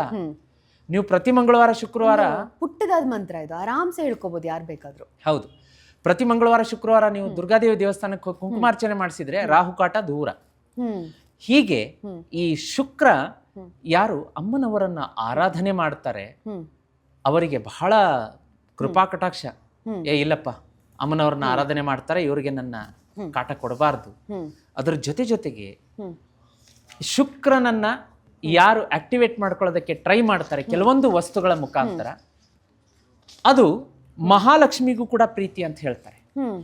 ಮಹಾಲಕ್ಷ್ಮಿಗೆ ಪ್ರೀತಿ ಆದಾಗ ಶುಕ್ರ ಆ ಫಲವನ್ನ 1000 ಟೈಮ್ಸ್ ಆಕ್ಟಿವೇಟ್ ಜಾಸ್ತಿ ಆಗುತ್ತೆ. ಅದಕ್ಕೆ ನಾವೇನು ಹೇಳ್ತಿರ್ತೀವಿ, ಮನೆಯ ಸ್ತ್ರೀಯರು ಶುಕ್ರನಿಗೆ ಪ್ರತಿನಿಧಿಸ್ತಾರೆ. ಮನೆಯ ಸ್ತ್ರೀಯರಿಗೆ ಆಗಾಗ ತಿಂಗಳಿಗೊಂದ್ಸಲ ಅವ್ರಿಗೆ ಗೊತ್ತಾಗದೇನೆ ಯಾವ್ದಾದ್ರು ವಸ್ತುಗಳನ್ನ ತಂದು ಕೊಡಿ ಅಂತ ನಾವು ರೆಮಿಡಿ ಮುಖಾಂತರ ಹೇಳ್ತೀವಿ. ಗಂಡಂದ್ರು ಮಗಳಿರ್ಬೋದು, ಹೆಂಡತಿ ಇರ್ಬೋದು, ತಾಯಿ ಇರ್ಬೋದು, ಅಜ್ಜಿ, ಮನೆಯಲ್ಲಿರೋ ಹೆಣ್ಮಕ್ಳಿಗೆ ಅವ್ರಿಗೇನು ಹೇಳಬಾರ್ದು. ಸಡನ್ ಆಗಿ ತಿಂಗಳೇನೆ ಯಾವ್ದಾದ್ರು ಶುಕ್ರವಾರ ಒಂದು ಗಿಫ್ಟ್ ತಂದು ಕೊಟ್ಟು ಬಿಡ್ಬೇಕು. ಅವ್ರ ಗಿಫ್ಟ್ ನೋಡಿ ಖುಷಿ ಆಗ್ತಾರಲ್ಲ, ಶುಕ್ರ ಆಕ್ಟಿವೇಟ್ ಆದಾಗ ಅಮ್ಮನವ್ರ ಆಶೀರ್ವಾದ ಜಾಸ್ತಿ ಆಗುತ್ತೆ. ಸೇಮ್ ಟೈಮ್ ಮನೆ ಹೆಣ್ಮಕ್ಳು ಕಣ್ಣೀರ್ ಹಾಕಬಾರ್ದು ಅಂತ ಹೇಳ್ತಾರಲ್ಲ, ಹಾಕಿದ್ರೆ ಶುಕ್ರ ಡೌನ್ ಆಗುತ್ತೆ, ಕೆಡುತ್ತೆ. ಸೊ ಈ ರೀತಿಯಾಗಿ ಖಂಡಿತವಾಗಿಯೂ ಶುಕ್ರನಿಗೂ ಅಮ್ಮ ಮಹಾಲಕ್ಷ್ಮಿಗೂ ಒಂದು ರೀತಿಯಾದಂತಹ ಆಶೀರ್ವಾದ ನೀಡುವ ಪ್ರಕಾರದಲ್ಲಿ ಖಂಡಿತ ಸಂಬಂಧ. ಗುರುಜಿ, ಇವಾಗ ನಾವು ಇನ್ನೇನು ಕೊನೆ ಶುಕ್ರವಾರದ ಅಂಚಿನಲ್ಲಿದ್ದೀವಿ, ಸಂಪತ್ ಶುಕ್ರವಾರದ್ದು. ಮೊದಲೇ ಶುಕ್ರವಾರದಿಂದ ಮಾಡ್ಕೊಳಕ್ಕಾಗಿರಲ್ಲ. ಆಮೇಲೆ ಈಗ ಹೊಸದಾಗಿ ಮದುವೆ ಆದವ್ರಾಗಿರ್ಬೋದು, ಅವ್ರಿಗೆಲ್ಲ ಗೊತ್ತೂ ಇರಲ್ಲ ಏನು ಮಾಡ್ಕೋಬೇಕು ಅನ್ನೋವಂಥದ್ದು. ಈ ಒಂದು ಶುಕ್ರವಾರ ನಾನೇನಾದ್ರು ಪೂಜೆ ಮಾಡ್ಕೋಬೋದಾ ಅನ್ನೋಂಥವ್ರಿಗೆ? ಖಂಡಿತ ಮಾಡ್ಬೋದು. ಅದಕ್ಕಿಂತ ಮಿಗಿಲಾಗಿ ನಾನೊಂದು ಸಜೆಷನ್ ಕೊಡ್ತೀನಿ. ಯಾಕೆಂದ್ರೆ ಈಗ ಸೋಷಿಯಲ್ ಮೀಡಿಯಾದಲ್ಲಿ ಏನಾಗುತ್ತೆ ಅಂದ್ರೆ, ಈ ನಾವು ವಿಡಿಯೋನ ಅಪ್ಲೋಡ್ ಮಾಡಿ ಪಾಪ ಅವರು ಈ ಸಂಪತ್ ಶುಕ್ರವಾರ 4 ಮುಗಿದು ಆಮೇಲೆ ಯಾವುದೋ ಗಣೇಶ ಚತುರ್ಥಿ ಅಥವಾ ದಸರಾ ಸಂದರ್ಭದಲ್ಲಿ ಈ ನಮ್ಮ ವಿಡಿಯೋ ನೋಡ್ತಾ ಇರ್ತಾರೆ. ಯಾಕೆಂದ್ರೆ ಇದು 365 days 24/7 ಅವೈಲೇಬಲ್ ಇರೋದ್ರಿಂದ ಯಾವಾಗಾದ್ರೂ ನೋಡ್ಬೋದು. ಅವರಿಗೆ ಯಾರು ವರಮಹಾಲಕ್ಷ್ಮಿ ವ್ರತವನ್ನ ಸ್ಕಿಪ್ ಮಾಡ್ಕೊಂಡಿದ್ದಾರೆ, ತಪ್ಪಿಸ್ಕೊಂಡಿದ್ದಾರೆ ಅನಿವಾರ್ಯ ಕಾರಣಗಳಿಂದ ಅಥವಾ ಯಾವುದೋ ಪರ್ಸನಲ್ ರೀಸನ್ಸ್ ಇಂದ, ಅಥವಾ ಸಂಪತ್ ಶುಕ್ರವಾರದ ಯಾವ ಪೂಜೆಯನ್ನು ಅವರಿಗೆ ಮಾಡ್ಲಿಕ್ಕೆ ಆಗಿರ್ಲಿಕ್ಕಿಲ್ಲ, ಅಂಥವ್ರು ಏನು ಮಾಡಬೇಕು ಅಂತಂದ್ರೆ, ಈಗ ಸ್ಕ್ರೀನ್ ಮೇಲೆ ಒಂದು ಪರಮ ಪವಿತ್ರ ದಿವ್ಯ ದೈವೀಯ ವಸ್ತುವನ್ನ ತೋರಿಸ್ತಾ ಇದ್ದೀವಿ. ಅದು ಮಹಾಲಕ್ಷ್ಮಿ ಶ್ರೀಚಕ್ರ ಯಂತ್ರ ಅಂತ ಹೇಳಿ. ಆ ಮಹಾಲಕ್ಷ್ಮಿ ಶ್ರೀಚಕ್ರ ಯಂತ್ರವನ್ನ ಮನೆಗೆ ತಂದು ಪ್ರತಿಷ್ಠಾಪನೆ ಮಾಡಿಕೊಂಡು ಪೂಜೆ ಮಾಡೋದ್ರಿಂದ ಪ್ರತಿ ದಿನವೂ ಕೂಡ ವರಮಹಾಲಕ್ಷ್ಮಿ ಹಬ್ಬದ ಪವರ್ ಎಷ್ಟು ಇರುತ್ತೋ, ಈ ವರಮಹಾಲಕ್ಷ್ಮಿ ಹಬ್ಬದ ಸಂದರ್ಭದಲ್ಲಿ ವರಮಹಾಲಕ್ಷ್ಮಿ ಹಬ್ಬದ ಶಕ್ತಿ ಎಷ್ಟಿರುತ್ತೋ ಪ್ರತಿದಿನವೂ ಕೂಡ ಅವರ ಮನೆಯಲ್ಲಿ ಅಷ್ಟೇ ಶಕ್ತಿ ಇರುತ್ತೆ. ಈಗ ತಾವು ನೋಡ್ತಾ ಇರಬಹುದು, ಇಲ್ಲಿ ಮಹಾಲಕ್ಷ್ಮಿ ಶ್ರೀಚಕ್ರ ಯಂತ್ರದ ಪ್ರಾಣ ಪ್ರತಿಷ್ಠಾಪನೆ ಪೂಜೆ ನಡೀತಾ ಇದೆ. 365 ದಿನವೂ ಕೂಡ ಹಗಲು ರಾತ್ರಿ ಅಷ್ಟಕುಬೇರ ಮಹಾಲಕ್ಷ್ಮಿ ಯಂತ್ರ ಪೀಠದ ಮೇಲಿಟ್ಟು ನಾವು ಮಹಾಲಕ್ಷ್ಮಿ ಕುಬೇರ ಪೂಜೆ ಮಾಡಿಸಿ ಪ್ರಾಣ ಪ್ರತಿಷ್ಠಾಪನೆ ಮಾಡ್ತೀವಿ. ಈ ಮಹಾಲಕ್ಷ್ಮಿ ಶ್ರೀಚಕ್ರ ಯಂತ್ರಕ್ಕೆ ಎಷ್ಟು ಪವರ್ ಇರುತ್ತೆ ಅಂತಂದ್ರೆ, ಇದು ಮನೆಗೆ ಬಂತು ಅಂದ್ರೆ ಈಗ ಸ್ಕ್ರೀನ್ ಮೇಲೆ ಒಂದು ನಂಬರ್ ತೋರಿಸ್ತೀವಿ. ಆ ನಂಬರ್ಗೆ ನಮ್ಮ ವೀಕ್ಷಕರು ವಾಟ್ಸಪ್ ಮೆಸೇಜ್ ಮಾತ್ರ ಮಾಡಬೇಕು, ನನಗೂ ಶ್ರೀಚಕ್ರ ಯಂತ್ರ ಬೇಕು ಅಂತ. ನಮ್ಮ ತಂಡ ಏನ್ ಮಾಡುತ್ತೆ, ಅವ್ರ ಹೆಸರು ಮತ್ತು ಅವರ ಫ್ಯಾಮಿಲಿ ಮೆಂಬರ್ ಹೆಸರನ್ನ ತಗೊಂಡು ಅದನ್ನ ನೇರವಾಗಿ ಇಲ್ಲಿಗೆ ಕಳಿಸುತ್ತೆ. ಅವರ ಹೆಸರಲ್ಲಿಟ್ಟು ಸಿದ್ಧಿ ಪೂಜೆ ಪ್ರಾಣ ಪ್ರತಿಷ್ಠಾಪನೆ ಎಲ್ಲಾಗಿ 30 ರಿಂದ 40 ದಿವಸ ಆದ್ಮೇಲೆ ಅದು ಅವ್ರ ಮನೆಗೆ ಹೋಗುತ್ತೆ. ಮನೆಗೆ ಹೋದ್ಮೇಲೆ ಅವ್ರು ಏನೇನು ಲಿಸ್ಟ್ ಬರೆದು ಕಳಿಸಿರ್ತಾರೆ, ನನಗೆ ಇದಾಗಬೇಕು, ಎಲ್ಲವೂ ಕೂಡ ವರ್ಷದೊಳಗಡೆನೆ ಆಗುತ್ತೆ. ಅಂತಹ ಪವರ್ಫುಲ್ ಶ್ರೀಚಕ್ರ ಯಂತ್ರ ಇದು. ಹಾಗಾಗಿ ಯಾರು ಸಂಪತ್ ಶುಕ್ರವಾರವನ್ನ ಮಿಸ್ ಮಾಡ್ಕೊಂಡಿದ್ದೀರಿ, ವರಮಹಾಲಕ್ಷ್ಮಿ ಹಬ್ಬವನ್ನು ಮಿಸ್ ಮಾಡ್ಕೊಂಡಿದ್ದೀರಿ, ಈಗಲೇ ಸ್ಕ್ರೀನ್ ಮೇಲೆ ಕಾಣಿಸುವಂತಹ ನಂಬರ್ಗೆ ರಿಕ್ವೆಸ್ಟ್ ಹಾಕಿದ್ರೆ ಶ್ರೀಚಕ್ರ ಯಂತ್ರ ಅವರ ಮನೆಗೆ ಬರುತ್ತೆ. ಓಕೆ ಗುರುಜಿ, ಒಂದ್ಸಲ ಇದು ಬಂದ್ಮೇಲೆ ನಾವು ದಿನನಿತ್ಯಕ್ಕೂ ಇದನ್ನ ಪೂಜೆ ಮಾಡ್ಕೊಂಡು ಹೋಗಕ್ಕೆ ಪ್ರತಿ ದಿನನೂ ದೇವರ ಮನೆಯಲ್ಲಿಟ್ಟು ಪೂಜೆ ಮಾಡಬೇಕು. ಪ್ರಾಣ ಪ್ರತಿಷ್ಠಾಪನೆ ಮಧ್ಯಭಾಗದಲ್ಲಿ ಏನಾಗ್ತಾ ಇದೆ, ಈಗ ನೇರವಾಗಿ ನೋಡ್ತಾ ಇದ್ದಾರೆ, ಆ ಮಧ್ಯಭಾಗದಲ್ಲಿ ನಿಮ್ಮ ಒಂದು ಗಮನವನ್ನ ಕೇಂದ್ರೀಕರಿಸಿ ಮನಸ್ಸಿನ ವಿಷಯಗಳನ್ನ ಹೇಳ್ಕೋಬೇಕು. ಈ ಕೆಲಸ ಆಗ್ಲಿ, ಈ ಕೆಲಸ ಆಗ್ಲಿ. ಪ್ರತಿದಿನ 2 ಹೂವಿಟ್ಟು ಪೂಜೆ ಮಾಡಿ. ಮತ್ತೆ ಮಂಗಳವಾರ ಶುಕ್ರವಾರ ಸಾಯಂಕಾಲ ಒಂದೇ ಬಟ್ಲು ಸಿಹಿಯನ್ನ, ಬಿಸಿಯಾದ ಸಿಹಿಯನ್ನ, ಸ್ವೀಟನ್ನ ನೈವೇದ್ಯ ಮಾಡಿ ಗೋಧೂಳಿ ಸಮಯದಲ್ಲಿ ಎಲ್ಲರೂ ಮನೆಯವರು ಸ್ವೀಕಾರ ಮಾಡೋದ್ರಿಂದ ವರ್ಷದೊಳಗಡೆ ಇಚ್ಛಿತ ಫಲ ಸಿದ್ಧಿ. ಇದರಲ್ಲಿ 2 ಮಾತಿಲ್ಲ. ಓಕೆ, ಸೊ ತುಂಬಾ ಉಪಯುಕ್ತವಾದಂತಹ ಶ್ರೀಚಕ್ರ ಇದು. ಯಾಕಂದ್ರೆ ಹಿಂಗೆ ಪೂಜೆ ಮಾಡ್ಬೇಕು, ಹಂಗೆ ಪೂಜೆ ಮಾಡ್ಬೇಕು ಅಂತಂದ್ರೆ ಈಗಿನ ಜನರಿಗೆ ಸ್ವಲ್ಪ ಕಷ್ಟ. ಬಟ್ ಇದು ತುಂಬಾ ಈಸಿ. ಶ್ರೀಚಕ್ರವನ್ನ ಇಡೋದು, ಸ್ವೀಟ್ ಮಾಡೋದಾಗ್ಲಿ, ಪ್ರಾರ್ಥನೆ ಮಾಡೋದು ತುಂಬಾ ಈಸಿ. ಸೊ ಇದೊಂದು ನಿಜವಾಗ್ಲೂ ತುಂಬಾ ಉಪಯುಕ್ತವಾದಂತಹ. ನಿಮಗೆ ಗೊತ್ತಿರಲಿ, ಈ ಶ್ರೀಚಕ್ರದ ಒಂದು ಲೈವ್ ಎಕ್ಸಾಂಪಲ್ ಹೇಳ್ತೀನಿ. ಓಕೆ, ನಾವು ವಾಸ್ತು ನೋಡಕ್ ಹೋದಾಗ ಹಾ ಅವರ ಮನೆಗೆ ಆಲ್ರೆಡಿ 30 ಡೇಸ್ ಆಗಿತ್ತು ಅದು ಬಂದು. ಹ್ಮ್ ಆ 30 ದಿವಸದಲ್ಲಿ ಬಟ್ ಗುರುಜಿ ಬಂದಾಗಲೇ ಅದನ್ನ ಹೇಳಬೇಕು ಅಂತ ಅವರು ಮುಚ್ಚಿಟ್ಟಿದ್ರು ಈ ಒಂದು ಮಾಹಿತಿಯನ್ನ. ಕರ್ಕೊಂಡು ಹೋದ್ರು ನೇರವಾಗಿ ಮನೆಗೆ ಹೋದಾಗ, ಗುರುಗಳೇ ಶ್ರೀಚಕ್ರ ಯಂತ್ರ ನೀವು ಪ್ರಾಣ ಪ್ರತಿಷ್ಠಾಪನೆ ಮಾಡಿಕೊಟ್ಟಿದ್ದು ಮನೆಗೆ ಬಂದ ಮೇಲೆ 3 ದಿವಸದಲ್ಲಿ ಅವರ ಮನೆಗೆ ಯಾರೋ ಮಾಡಿ ತಂದು ಬಿಸಾಕಿದಂತ ಬ್ಲ್ಯಾಕ್ ಮ್ಯಾಜಿಕ್ ವಸ್ತುನ ಕರೆಕ್ಟ್ ಅವ್ರನ್ನ ಅಲ್ಲೇ ಕರ್ಕೊಂಡು ಹೋಗಿ ನಿಲ್ಲಿಸ್ತಂತೆ. ಓಕೆ ಇನ್ನೊಬ್ಬ ವೀಕ್ಷಕರು ಬಂದು ಅವರಿಗೆ ಸರಿಸುಮಾರು 15 ವರ್ಷದಿಂದ ಆ ಗೃಹಿಣಿಯವರು ಪೀರಿಯಡ್ಸ್ ಪ್ರಾಬ್ಲಮ್ ಇತ್ತು, ಎಲ್ಲಿ ತೋರಿಸಿದ್ರು ಸರಿ ಹೋಗಿರ್ಲಿಲ್ಲ. ಶ್ರೀಚಕ್ರ ಬಂದ ಮೇಲೆ 2 ತಿಂಗಳಲ್ಲಿ ಅವರಿಗೆ ಮುಟ್ಟಿನ ಸಮಸ್ಯೆ ನಿವಾರಣೆ ಆಗಿದೆ. ಅಂದ್ರೆ ಮನೆಯಲ್ಲಿ ಪಾಸಿಟಿವ್ ಎನರ್ಜಿನ ಎನ್ಹಾನ್ಸ್ ಮಾಡುತ್ತೆ. ಮಕ್ಕಳು ಓದು ಅಂದ್ರೆ ಓಟ, ಶ್ರೀಚಕ್ರ ಬಂದ ಮೇಲೆ ಅವರಾಗಿ ಪುಸ್ತಕ ತಗೊಂಡು ಕರೆಕ್ಟ್ ಟೈಮಿಗೆ ಓದಕ್ ಕೂರ್ತಾರೆ, ಓದ್ತಾರೆ. ಈಗ ಟಾಪರ್ ಆಗಿದ್ದಾರೆ. 1, 2 ಅಲ್ಲ, ಎಲ್ಲಾ ವಿಷಯದಲ್ಲೂ ಕೂಡ ನಿಮಗೆ ಭರ್ಜರಿ ಯಶಸ್ಸಿದೆ. ಅಂದ್ರೆ ಇದೇ ಸಮಸ್ಯೆ ಅದೇ ಸಮಸ್ಯೆ ಅಂತಲ್ಲ, ಯಾವುದೇ ಸಮಸ್ಯೆ, ಯಾವ ಸಮಸ್ಯೆ ಆದ್ರೂ ಇದು ಅದಕ್ಕೆ ಸೊಲ್ಯೂಷನ್. ಖಂಡಿತವಾಗಿ ಸ್ಕ್ರೀನ್ ಮೇಲೆ ನಂಬರ್ ಕಾಣಿಸ್ತಾ ಇದೆ, ವೀಕ್ಷಕರು ಬುಕ್ ಮಾಡ್ಕೋಬಹುದು. ಖಂಡಿತ. ಗುರುಜಿ, ಇವಾಗ ಸಂಪತ್ ಶುಕ್ರವಾರದ ಬಗ್ಗೆ ಆಗಲಿ, ತಾಯಿ ವರಮಹಾಲಕ್ಷ್ಮಿ ಬಗ್ಗೆ ಸುಮಾರು ಇನ್ಫಾರ್ಮೇಶನ್ ತಗೊಂಡ್ವಿ. ಈಗ ವೀಕ್ಷಕರು ನೀವಂದ ತಕ್ಷಣ ರೆಮಿಡಿಗೋಸ್ಕರ ಕಾಯ್ತಾ ಇರ್ತಾರೆ. ಸೊ ರೆಮಿಡೀಸ್ ಏನ್ ಮಾಡ್ಕೋಬಹುದು ನಾವು ಈ 4ನೇ ಸಂಪತ್ ಶುಕ್ರವಾರದಲ್ಲಿ? ನೋಡಿ, ಈ ಸಂಪತ್ ಶುಕ್ರವಾರಕ್ಕೆ ನಾನು ಸುಮಾರು ರೆಮಿಡಿಯನ್ನ ನಮ್ಮ ವೀಕ್ಷಕರಿಗೋಸ್ಕರ ತಂದಿದ್ದೀನಿ. ಅದರಲ್ಲಿ ಸಾಲದಿಂದ ಮುಕ್ತಿ, ಆಮೇಲೆ ಸಂತಾನ ಪ್ರಾಪ್ತಿಗೆ, ವ್ಯಾಪಾರ ವ್ಯವಹಾರ ಅಭಿವೃದ್ಧಿ, ಉದ್ಯೋಗದಲ್ಲಿ ಪ್ರಗತಿ, ಹೀಗೆ ಸರಿಸುಮಾರು ಒಂದು 4-5 ರೆಮಿಡಿ ಹೇಳ್ತೀನಿ. ಅದಕ್ಕಿಂತ ಮುಂಚಿತವಾಗಿ ಒಂದು ವಜ್ರದಂತಹ ರೆಮಿಡಿ, ಅದಕ್ಕೆ ನಾನು ಬಂಗಾರ ಬೆಳ್ಳಿ ಏನು ಹೇಳಲ್ಲ, ವಜ್ರ ಅಂತಾನೆ ಹೇಳ್ತೀನಿ, ಅಂತಹ ಸಾಲಿಡ್ ರೆಮಿಡಿ ಹೇಳ್ತೀನಿ. ಅದು ಅವರು ಈ 4ನೇ ಸಂಪತ್ ಶುಕ್ರವಾರದಿಂದನೇ ಆರಂಭ ಮಾಡಿಕೊಂಡ್ರೆ ಬಹಳ ಶ್ರೇಷ್ಠ. ಪ್ರತಿದಿನ ಮಾಡ್ಬೇಕು ಇದನ್ನ, ಕೌಂಟ್ಲೆಸ್.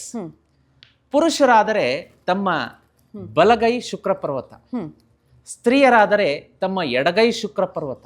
ಇಲ್ಲಿ ಹೌದು ಶುಕ್ರ ಪರ್ವತ ಅಂದ್ರೆ ಇಷ್ಟಕ್ಕೆ ಎಂಡ್ ಆಗ್ಬಿಡುತ್ತೆ ನೋಡಿ, ಇಷ್ಟೇ ಈ ಲೈನ್ ಇದೆಯಲ್ಲ, ಇದರಲ್ಲೇ ಎಂಡ್ ಆಗುತ್ತೆ, ಉಬ್ಬಿರುತ್ತಲ್ಲ, ಅದು ಶುಕ್ರ ಪರ್ವತ ಅಂತ ಹೇಳ್ತೀವಿ. ಅಗೇನ್ ನೋಡಿ, ನೀವು ಶುಕ್ರನ ಬಗ್ಗೆ ಕೇಳಿದ್ರಿ ಅಲ್ವಾ? ಹೌದು. ಇದು ಯಾರಿಗೆ ಸಂಬಂಧಪಟ್ಟದ್ದು? ಶುಕ್ರನಿಗೆ ಸಂಬಂಧಪಟ್ಟದ್ದು. ಹಾಗೆ ಬಿಡು. ಏನ್ ಮಾಡ್ಬೇಕು ಅಂತಂದ್ರೆ, ಈ ರೆಮಿಡಿಯನ್ನ ಯಾರು ವರಮಹಾಲಕ್ಷ್ಮಿ ಹಬ್ಬ ಆಗ್ಲಿ, ಸಂಪತ್ ಶುಕ್ರವಾರ ಆಗ್ಲಿ, ಅಥವಾ ಯಾವ್ದಾದ್ರು ಅಕಸ್ಮಾತ್ ಅವರ ಈ ಪಾಡ್ಕಾಸ್ಟ್ ಅನ್ನ ಸ್ಕಿಪ್ ಮಾಡ್ಕೊಂಡು ಮುಂದೆ ಶುಕ್ರವಾರ ಮಾಡ್ತೀವಿ ಅಂದ್ರೆ ಹಂಗೂ ಸರಿ. ಶುಕ್ರವಾರದ ದಿನ ಈ ಒಂದು ವಿಶೇಷವಾದಂತಹ ಶುಕ್ರ ಪರ್ವತಕ್ಕೆ ಪರ್ಫ್ಯೂಮ್ ಸ್ಪ್ರೇ ಮಾಡ್ಕೋಬೇಕು. ಓಕೆ. ಪರ್ಫ್ಯೂಮ್ ಸ್ಪ್ರೇ ಮಾಡಿ ಆರೋದಕ್ಕೆ ಬಿಡಬಾರ್ದು, ರಬ್ ಮಾಡಿಬಿಡ್ಬೇಕು ಗಾಳಿಗೆ. ಬಟ್ ಪರ್ಫ್ಯೂಮ್ ಇರುತ್ತಲ್ಲ, ಆ ಪರ್ಫ್ಯೂಮ್ ಇರುವಂತಹದ್ದು ಹಸಿರು ಬಣ್ಣದ ಗಾಜಿನ ಬಾಟ್ಲಿಯಲ್ಲಿರ್ಬೇಕು. Bottle of the colour should be green colour. Spray ಮಾಡ್ಕೊಂಡ್ರಿ, ರಬ್ ಮಾಡಿ, ಅದ್ರ ಮೇಲೆ ಗ್ರೀನ್ ಕಲರ್ ಸ್ಕೆಚ್ ಪೆನ್ ಇಂದ ಒಂದು ತ್ರಿಕೋನ, ಟ್ರಯಾಂಗಲ್ ಮತ್ತೆ 6 ನಂಬರ್ 6 ಇದನ್ನ ಬರ್ಕೊಂಡು ಬಿಟ್ಬಿಡ್ಬೇಕು. ಆಮೇಲೆ ಅದು ಅಳಸಿ ಹೋಗ್ಲಿ ಇರ್ಲಿ, ಅದ್ರ ಕಡೆ ನೋಡಬಾರ್ದು. ಊಟ ಮಾಡಿ ತಿಂಡಿ ಮಾಡಿ ನಿಮ್ಮ ದಿನದ ಕಾರ್ಯದಲ್ಲಿ ನೀವು ತೊಡ್ಕೋಬಹುದು, ಬಿಟ್ಬಿಡ್ಬೇಕು. ಈ ಸಂಪತ್ ಶುಕ್ರವಾರದ 4ನೇ ಶುಕ್ರವಾರದಿಂದ ಅಥವಾ ಯಾವ ಶುಕ್ರವಾರದಿಂದ ಆದ್ರೂ ಆರಂಭ ಮಾಡಬೇಕು. ನಿರಂತರವಾಗಿ ಮಾಡ್ಕೊಂಡು ಹೋದ್ರೆ ನಿಮಗೆ ಗೊತ್ತಿಲ್ಲದ ರೀತಿಯಾಗಿ ಹಣ ಬಂದು ನಿಮ್ಮ ಹತ್ರ ಶೇಖರಣೆ ಆಗ್ತಾ ಬರುತ್ತೆ. ಅದು ಮಲ್ಟಿ ಸೋರ್ಸ್ ಆಫ್ ಇನ್ಕಮ್. ಗುರುಜಿ, ಆಮೇಲೆ ನೀವು ಪರ್ಫ್ಯೂಮ್ ಸ್ಪ್ರೇ ಮಾಡ್ಕೋಬೇಕು ಅಂದ್ರಲ್ಲ, ಪರ್ಟಿಕ್ಯುಲರ್ ಆಗಿ ಇದೇ ಫ್ಲೇವರ್ ಸ್ಮೆಲ್? ಏನಿಲ್ಲ, ಸುಗಂಧ ದ್ರವ್ಯ, ಅದು ಶುಕ್ರನಿಗೆ ಸಂಬಂಧಪಟ್ಟದ್ದು. ಇದನ್ನ ಮಾಡ್ಕೊಳ್ಳಿ ಅವರು. ಇನ್ನ ಇದು ಒಂದು ಮುತ್ತಿನಂತಲ್ಲ, ವಜ್ರದಂತ ರೆಮಿಡಿ ಇದು. ಇನ್ನ ಪರ್ಟಿಕ್ಯುಲರ್ಲಿ ನಾವು ಸುಮಾರು ಜನಕ್ಕೆ ಸಾಲದ ಸಮಸ್ಯೆ ಇರುತ್ತೆ, ಸಾಲದಿಂದ ಹೊರಗಡೆ ಬರಕ್ಕಾಗ್ತಾ ಇಲ್ಲ, ಏನ್ ಮಾಡಬೇಕು, ಸಾಲ ತೀರಿಸಬೇಕು ಅನ್ನೋರಿಗೆ ಸಂಪತ್ ಶುಕ್ರವಾರದ ಸಂಜೆ ಪ್ರದೋಷದ ಸಮಯದಲ್ಲಿ ಅರಿಶಿಣ, ಈ ಅರಿಶಿಣದ ಒಂದು ಪೇಸ್ಟನ್ನು ರೆಡಿ ಮಾಡ್ಕೋಬೇಕಾಗತ್ತೆ. ಅರಿಶಿಣದ ಪೇಸ್ಟನ್ನು ರೆಡಿ ಮಾಡೋದಕ್ಕೂ ಕೂಡ ಒಂದು ಪದ್ಧತಿ ಇದೆ. ಮಣ್ಣಿನ ಹಣತೆ, ಅವತ್ತಿನ ದಿವಸ ಮಾತ್ರ ಹೊಸ ಮಣ್ಣಿನ ಹಣತೆ ತಗೊಳ್ಳೇಬೇಕು. ಅದರಲ್ಲಿ ಯಾವ ಬೇಡ. ಒಂದು ಹೊಸ ಮಣ್ಣಿನ ಹಣತೆ ತಗೊಳ್ಳಿ, 1 ಚಮಚ ಅರಿಶಿಣ ಪುಡಿ, 2 ಹನಿ ಹಸಿ ಹಾಲು, 2 ಹನಿ ದೇಸಿ ಹಸುವಿನ ತುಪ್ಪ, 2 ಹನಿ ನೀರು, ಇವನ್ನೆಲ್ಲ ಸೇರಿಸಿ ಪೇಸ್ಟ್ ಮಾಡ್ಕೊಳ್ಳಿ. ಆ ಪೇಸ್ಟಿನಿಂದ ಸಂಪತ್ ಶುಕ್ರವಾರದ ಕೊನೆಯ ಶುಕ್ರವಾರ ನಿಮ್ಮ ಮನೆಯ ಮುಖ್ಯದ್ವಾರದ ಹೊರಗಡೆ ಸ್ವಸ್ತಿಕ್ ಅನ್ನ ಬರಿಬೇಕು. ಬಾಗಲನ ಎರಡು ಬದಿಗೆ ಸ್ವಸ್ತಿಕನ್ನ ಬರೆದಿದ್ದೇ ಆದಲ್ಲಿ ಸಾಲ ಇಷ್ಟು ಬೇಗ ತೀರ್ತಲ್ಲ ಅನ್ನುವಂಥ ಅಚ್ಚರಿ ಬೆಳವಣಿಗೆ ಆಗುತ್ತೆ. ಅಂದ್ರೆ ಇಷ್ಟು ದಿನ ಏನೋ ಪೂಜೆ ಕೈಂಕರ್ಯಗಳನ್ನ ಮಾಡ್ಕೊಂಡಿಲ್ಲ ಅಂದ್ರೂ ತೊಂದರೆ ಇಲ್ಲ. ಇಲ್ಲ, ಮಾಡಬೇಕು. ಮಾಡಿ ಅಕಸ್ಮಾತ್ ಯಾರು ಮಿಸ್ ಮಾಡ್ಕೊಂಡಿದೀನಿ ಇದನ್ನ miss ಲೇಟ್ ಆಗಿ ನೋಡ್ಕೊಂಡಿದೀನಿ ಇದು ಇದೆಲ್ಲ ಮಾಡಕ್ಕಾಗಿಲ್ಲ ಅಂತ ಬೇಜಾರ್ ಮಾಡ್ಕೊಳ್ಳೋ ಅವಶ್ಯಕತೆ ಇಲ್ಲ. ಬೇಜಾರ್ ಮಾಡ್ಕೊಳ್ಳೋ ಅವಶ್ಯಕತೆ ಇಲ್ಲ. ಇದನ್ನ ಮಾಡಿ ಆದ್ಮೇಲೆ ಆದ್ರೂ ಅವ್ರ ಪೂಜೆಗೆ ಹಾ ಕನ್ವರ್ಟ್ ಆಗ್ಲಿ, ಟರ್ನ್ ಆಗ್ಲಿ, ಮಾಡ್ಲಿ. ಹಾ ಆಮೇಲೆ ಈ ಸಂತಾನ ಪ್ರಾಪ್ತಿಗೆ ಯಾರು ಹಂಬಲಿಸ್ತಾ ಇದ್ದೀರಿ ಅವರು ಸಂಪತ್ ಶುಕ್ರವಾರದ ಪ್ರದೋಷ ಸಮಯದಲ್ಲೇನೆ ಈ ಸಾಯಂಕಾಲ ಸೂರ್ಯ ಮುಳುಗಿ ಕತ್ಲಾಗಿರೋದಿಲ್ಲ ಇನ್ನು ಆ ಸಂದರ್ಭದಲ್ಲಿ ಏನ್ ಮಾಡ್ಬೇಕು ಅಂದ್ರೆ ಬೆಣ್ಣೆ, ಆ ಬೆಣ್ಣೆಯನ್ನ 2 ವೀಳ್ಯದೆಲೆ, ಒಂದು ಪೂರ್ಣ ಪ್ರಮಾಣದ ಅಡಿಕೆ, ಅದ್ರ ಮೇಲೆ 1 ಚಮಚ ಬೆಣ್ಣೆ. ಮನೆಯಲ್ಲಿ ಮಾಡಿದ ಬೆಣ್ಣೆ ಆದ್ರೆ ಬಹಳ ಶ್ರೇಷ್ಠ. ಹಸುವಿನ ಬೆಣ್ಣೆ ಅಥವಾ ಸಿಗ್ತಾ ಇಲ್ಲ ಗುರುಗಳೇ ಅಂದ್ರೆ ಮಾರ್ಕೆಟ್ ಅಲ್ಲಾದ್ರೂ ತಗೊಳ್ಳಿ. ಶುದ್ಧವಾಗಿ 2 ವೀಳ್ಯದೆಲೆ, ಅಡಿಕೆ, ಬೆಣ್ಣೆ ನೀವು ಯಾರಿಗೆ ಸಮರ್ಪಣೆ ಮಾಡಬೇಕು? ಕೃಷ್ಣ, ಸಂತಾನ ಗೋಪಾಲ ಕೃಷ್ಣ ಸ್ವರೂಪ ಕೃಷ್ಣನಿಗೆ ಸಮರ್ಪಣೆ ಮಾಡಬೇಕು. ಮಾಡಿ ಶ್ರೀಮನ್ನಾರಾಯಣ ಮಾತೆ ಮಹಾಲಕ್ಷ್ಮಿಗೆ ಪ್ರಾರ್ಥನೆಯನ್ನ ಸಲ್ಲಿಸಬೇಕು. ವರ್ಷದೊಳಗಡೆ ನನ್ನ ಮಡಿಲಿಗೆ ಮುದ್ದಾದ ಕಂದಮ್ಮನ ಆಗಮನ ಆಗ್ಲಿ ಅಂತ ಯಾರು ಇದನ್ನು ಮಾಡ್ತೀರಿ, ಈ ಡೇಟ್ ಹಾಕಿ ಮುಂದಿನ ವರ್ಷದಲ್ಲಿ ಗುರುಗಳೇ ಹೋದ ವರ್ಷದ 4ನೆಯ ಸಂಪತ್ ಶುಕ್ರವಾರದ ರೆಮಿಡಿ ಹೇಳಿದ್ರಿ, ನನಗೆ ಮಕ್ಕಳಾಗಿದೆ ಅಂತ ಹೇಳಲಿಲ್ಲ ಅಂದ್ರೆ ಕೇಳಿಬೇಕಾದ್ರೆ ನಾನು ಚಾಲೆಂಜ್ ಮಾಡಿ ಅಂತ ಸರಳ ರೆಮಿಡಿ. ಇದು ಆಕ್ಚುಲಿ ತುಂಬಾ ತಾಯಂದ್ರು ಕಾಯ್ತಾ ಇರ್ತಾರೆ ಮಗುಗೋಸ್ಕರ, ಏನೇನೆಲ್ಲ ಮಾಡಿರ್ತಾರೆ, ಅವ್ರಿಗೆ ಇದು ತುಂಬಾ ಉಪಯುಕ್ತ ಅನ್ಕೊಂತೀನಿ. ಖಂಡಿತವಾಗಿಯೂ ಬಹಳ ಯೂಸ್ಫುಲ್ ಇದು. ಇನ್ನ ಕೆಲಸ ಸಿಗ್ತಾ ಇಲ್ಲ, ನನಗೆ ಕೆಲಸ ಸಿಗ್ತಾ ಇಲ್ಲ, ನನ್ನ ಮಗನಿಗೆ ಕೆಲಸ ಸಿಗ್ತಾ ಇಲ್ಲ, ಮಗಳಿಗೆ ಕೆಲಸ ಸಿಗ್ತಾ ಇಲ್ಲ. ಕೆಲವೊಬ್ರಿಗೆ ಏನಾಗುತ್ತೆ, ಕೆಲಸದಲ್ಲಿ ಇರ್ತಾರೆ, ಒಂದು ಕೆಲಸದಲ್ಲಿ ಅವ್ರಿಗೆ ನೆಟ್ಟಿಗೆ ಪಾಪ ನಿಲ್ಸಕ್ಕೆ ಅದು ಬಿಡದೇ ಇಲ್ಲ. ಇನ್ನೊಂದು ಕಡೆ ಜಾಯ್ನ್ ಆಗುತ್ತೆ, ಅಲ್ಲೇನೋ ಬಿಡ್ಬೇಕಾಗಿ ಬರುತ್ತೆ, ಮತ್ತಿನ್ನೊಂದೇನೋ ವಿಘ್ನ ಬರುತ್ತೆ. ಅಂತವ್ರು ಏನ್ ಮಾಡ್ಬೇಕು ಅಂದ್ರೆ 5 ಅರಿಶಿಣದ ಕೊಂಬುಗಳನ್ನ ತಗೋಬೇಕು. 5 ಅರಿಶಿಣದ ಕೊಂಬುಗಳನ್ನ ತಗೊಂಡು ಬಿಳಿಯ ದಾರ ಇರುತ್ತೆ ನೋಡಿ, ಅದನ್ನ ಅರಿಶಿಣದ ನೀರಿನಲ್ಲಿ ಅದ್ದಬೇಕು. ಅದ್ದಿಬಿಟ್ಟು ಸ್ವಲ್ಪ ಹೊತ್ತು ಗಾಳಿಗೆ ಅದನ್ನ ಒಣಗಿಸಿ ಅರಿಶಿಣದ ಬಣ್ಣದ ದಾರ ಆಗುತ್ತೆ. ಅದಕ್ಕೆ 5 ಅರಿಶಿಣದ ಕೊಂಬುಗಳನ್ನ ಒಂದೊಂದು 2-2 ಇಂಚ್ ಅಂತರದಲ್ಲಿ ಅದನ್ನ ಕಟ್ಟಿ ಮಾಲೆಯ ಸ್ವರೂಪದಲ್ಲಿ ಮಾಡಿ ಲಕ್ಷ್ಮಿಯ ಮುಂದೆ ಇಟ್ಬಿಡ್ಬೇಕು. ಸಂಪತ್ ಶುಕ್ರವಾರ ಯಾರಿಗೆ ಕೆಲಸ ಬೇಕೋ ಅವರೇ ಕಟ್ಟಬೇಕು. ಇದನ್ನ ಮುಂಚೆ 1ನೇ ಸಂಪತ್ ಶುಕ್ರವಾರ ಇಡಬೇಕಾ ಅಥವಾ ಯಾವ್ದಾದ್ರೂ ಸಂಪತ್ ಶುಕ್ರವಾರ ಇಟ್ಟರು ಆಗುತ್ತೆ. ಒಂದ್ಸಲ ಮಾತ್ರ ಮಾಡಿ ಲಕ್ಷ್ಮಿ ಫೋಟೋದ ಮುಂದೆ ಇಟ್ಟು, ವಿಗ್ರಹದ ಮುಂದೆ ಇಟ್ಟು 1 ದಿನ ಅಲ್ಲೇ ಇರೋದಕ್ಕೆ ಬಿಟ್ಬಿಡ್ಬೇಕು. ಶನಿವಾರ ಬೆಳಗ್ಗೆ ಎದ್ದು ಸ್ನಾನ ಮಾಡಿ ಆ ಅರಿಶಿಣದ ಮಾಲೆಯನ್ನ ಅವ್ರ ಬ್ಯಾಗಲ್ಲಿ ಹಾಕೊಂಡ್ಬಿಡ್ಬೇಕು. ಅದು ಎಲ್ಲಿವರೆಗೂ ಇರಬೇಕು ಅಂದ್ರೆ ಅವ್ರಿಗೆ ಕೆಲಸ ಸಿಗೋವರೆಗೂ ಇರಬೇಕು. ಪಟ್ಟಂತ ಕೆಲಸ ಸಿಗುತ್ತೆ, ಆಮೇಲೆ ಅದನ್ನ ಯಾವ್ದಾದ್ರೂ ಶುದ್ಧವಾದ ನದಿಯಲ್ಲಿ, ನೀರಿನಲ್ಲಿ ವಿಸರ್ಜನೆ ಮಾಡ್ಬೇಕು. ಇಷ್ಟಾದ್ರೆ ಬೇಗ ಅವರಿಗೆ ಕೆಲಸ ಸಿಗುತ್ತೆ. ಇನ್ನ ಸಂಪತ್ ಶುಕ್ರವಾರದ ಬಗ್ಗೆ ನಾವು ಮಾತಾಡ್ತಾ ಇದ್ದೀವಿ. ಮಾತೆ ಮಹಾಲಕ್ಷ್ಮಿಯ ವಿಷಯವನ್ನ ಇಲ್ಲಿ ಪ್ರಸ್ತಾಪ ಮಾಡ್ತಾ ಇದ್ದೀವಿ 4 ಸಂಪತ್ ಶುಕ್ರವಾರದಿಂದ. ಇತ್ತೀಚಿನ ಯಾಂತ್ರಿಕ ದಿನಗಳಲ್ಲಿ ಏನಾಗಿದೆ ಅಂದ್ರೆ ದುಡಿದಂತ ಹಣ ಕೈಗೆ ಬರೋದಿಲ್ಲ, ಅಥವಾ ಕೈಗೆ ಬಂದ್ರೆ ಹಣ ನಿಲ್ಲೋದಿಲ್ಲ, ಸಾಲದ ಮೇಲೆ ಸಾಲ ಆಗ್ತಾ ಇದೆ, ಸಾಲದ ಮೇಲೆ ಸಾಲ ಆಗ್ತಾ ಇದೆ ಅಂತೇಳಿ ತುಂಬಾ ಜನ ಬಹಳಷ್ಟು ಸಂಕಷ್ಟದಲ್ಲಿ ಇರ್ತಾರೆ. ಅಂಥವರಿಗೆ ನಾನು 41 ಶುಕ್ರವಾರ ಒಂದು ಉಪಾಯವನ್ನ ಮಾಡೋದಕ್ಕೆ ಹೇಳ್ತೀನಿ. 41 ಶುಕ್ರವಾರ ಏನ್ ಮಾಡ್ಬೇಕು ಅಂತಂದ್ರೆ, ಅವರ ಊರಿನಲ್ಲಿ ಅಥವಾ ಅವರ ಮನೆ ಹತ್ತಿರ ಇರುವಂತಹ ಮಾತೆ ಮಹಾಲಕ್ಷ್ಮಿಯ ಮಂದಿರಕ್ಕೆ ಹೋಗ್ಬೇಕು, ದೇವಸ್ಥಾನಕ್ಕೆ ಹೋಗ್ಬಿಟ್ಟು ಪ್ರತಿ ಶುಕ್ರವಾರ ಅವರು ಹೋದಾಗ್ಲೂ ಕೂಡ, ಇನ್ನು ಸ್ತ್ರೀಯರಾದ್ರೆ ಅವರ ಮುಟ್ಟಿನ ದಿನಗಳಲ್ಲಿ 3-4 ದಿವಸ ಬಿಟ್ಟು ಹೋಗ್ಬೇಕು. ಪ್ರತಿ ಶುಕ್ರವಾರ ಹೋದಾಗ್ಲೂ ಕೂಡ 6 ಗುಲಾಬಿ ಹೂಗಳನ್ನ ತಗೊಂಡು ಹೋಗ್ಬೇಕು. 6 ಗುಲಾಬಿ ಹೂ, ಅದ್ರ ಮೇಲೆ ಒಂದು ಸಣ್ಣದ ಇತ್ತರ್ ಸೆಂಟ್ ಅಂತ ಸಿಗುತ್ತೆ, ಸಣ್ಣ ಇತ್ತರ್ ಸೆಂಟ್.